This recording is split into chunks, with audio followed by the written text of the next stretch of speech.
আসসালামু আলাইকুম। আমরা আসলে ড্রিপ ইরিগেশন কেন ব্যবহার করি সেটা আগে দেখাই। এই যে দেখতে পাচ্ছেন, আমরা এখান থেকে ড্রিপ ইরিগেশন মানে হচ্ছে অটোমেশন যে পানির ব্যবহার আমরা করছি। এখানে দেখেন এই পাইপের প্রত্যেকটার 1 ফিট পর পর কিন্তু ফুটো করা আছে। দেখেন পানি পড়ছে।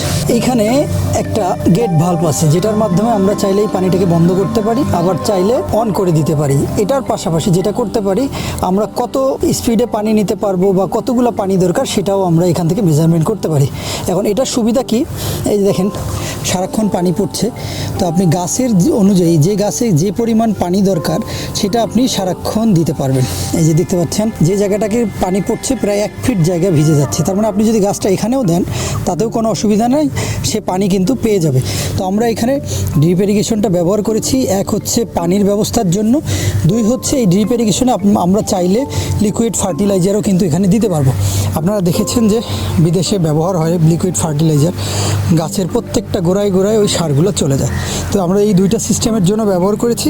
পুরো ড্রিপ সিস্টেমটাতে সামনে একটা ফিল্টার দেওয়া আছে যেটার কারণে ময়লা পানি ঢোকে না, এবং এটার যে সুবিধা, আমি ধরেন রাতেও ঘুমায় আসি কিন্তু আমার পুরো গাছেই পানি দিচ্ছে হলো এই পুরো সিস্টেম।